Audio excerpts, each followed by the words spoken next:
రైతు సోదరులకి good news. Telangana, Andhra Pradesh రైతు సోదరులకి గుడ్ న్యూస్. ముఖ్యంగా కృష్ణా డెల్టాలో కృష్ణా నది ప్రాజెక్టులకి నీరు రావాలంటే కర్ణాటకలో ఉన్న ప్రాజెక్టులన్నీ నిండాల్సిందే. గతంలో ఆల్మట్టి లేని సమయంలో జూలైలోనే పెద్ద ఎత్తున శ్రీశైలానికి, నాగార్జున సాగర్కి ఫ్లడ్ వచ్చేది, వరద. ఎప్పుడైతే ఆల్మట్టి నిర్మాణం పూర్తి చేశారో, దాని కెపాసిటీ పెంచారో, ఆగస్టు 15వ తేదీ దాకా శ్రీశైలానికి, నాగార్జున సాగర్కి వరద రావడం లేదు. అయితే ఈ ఏడాది కొంచెం పరిస్థితులు మెరుగ్గా ఉన్నాయి. కర్ణాటకలో ఎగువ ప్రాంతాల్లో కురుస్తున్న అతి భారీ వర్షాలతో ఆల్మట్టి డ్యామ్ 80% నిండింది. 129 టీఎంసీల ఆల్మట్టి డ్యాంలో ప్రస్తుతం 100 టీఎంసీల జలాలు ఉన్నాయి.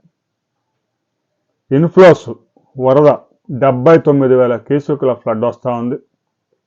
69,000 క్యూసెక్కుల ఫ్లడ్ రిలీజ్ చేస్తూ ఉన్నారు నారాయణపూర్కి.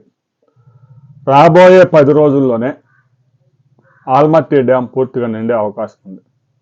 ఇంకా తర్వాత ఫ్లడ్ ఎక్కువైతే గేట్లు ఎత్తి నారాయణపూర్కి రిలీజ్ చేస్తారు. ఇక నారాయణపూర్ నుంచి అయితే ప్రస్తుతానికి దిగువ ప్రాంతాలకు పెద్దగా ఫ్లడ్ రావడం లేదు. రాబోయే రోజుల్లో ఆల్మట్టి డ్యామ్ ఒక 10-12 రోజుల్లో పూర్తి స్థాయిలో నిండిపోతుంది. ఆ తర్వాత నారాయణపూర్ కూడా ఎగువ ప్రాంతాల్లో పెద్ద ఎత్తున వర్షాలు కురుస్తూ ఉన్నాయి కాబట్టి నారాయణపూర్ కూడా 2 వీక్స్లో నారాయణపూర్ కూడా పెద్ద ఎత్తున వరద జలాలు చేరే అవకాశం ఉంది. ఆ తర్వాత మనకి అక్కడి నుంచి జూరాల, శ్రీశైలం రావడానికి ఒక 20 డేస్ దాకా పట్టే అవకాశం ఉంది. సుంకేసుల ప్రాజెక్టు కూడా ఒకసారిగా వరద పెరిగింది. 6,000 క్యూసెక్కుల ఇన్ఫ్లో వస్తూ ఉంది. ఒక 600 క్యూసెక్కుల దాకా కేసీ కెనాల్కి రిలీజ్ చేస్తూ ఉన్నారు. అక్కడి నుంచి మిగిలిన ఫ్లడ్ అంతా శ్రీశైలంకి చేరుతూ ఉంది. శ్రీశైలంకి 39,000 క్యూసెక్కుల ఫ్లడ్ వరద వచ్చి చేరుతూ ఉంది ఎగువ ప్రాంతాల్లో కురిసే వర్షాల వల్ల.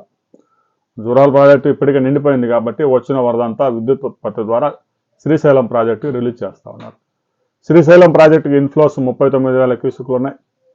శ్రీశైలం ప్రాజెక్టు నుంచి ఒక 5,000 క్యూసెక్కులు నాగార్జున సాగర్కి రిలీజ్ చేస్తూ ఉన్నారు తాగునీటి అవసరాల కోసం. రాబోయే కొద్ది రోజుల్లో ఆల్మట్టి డ్యాంకు ఎలాంటి వరద రాబోతా ఉంది అనే వివరాలతో మనం మరో వీడియోలో తెలుసుకున్నాం. మహారాష్ట్ర, కర్ణాటక, గోవా ప్రాంతాల్లో పెద్ద ఎత్తున నైరుతి ఋతుపవనాలు, అల్పపీడన ప్రభావంతో పెద్ద ఎత్తున వర్షాలు కురుస్తూ ఉన్నాయి. రెడ్ అలర్ట్ ప్రకటించారు చాలా ప్రాంతాల్లో. రాబోయే వారం రోజుల్లో పెద్ద ఎత్తున ఫ్లడ్ వచ్చే అవకాశం ఉంది. ఫ్లడ్ వివరాలతో మనం మరో వీడియోలో కలుసుకుందాం.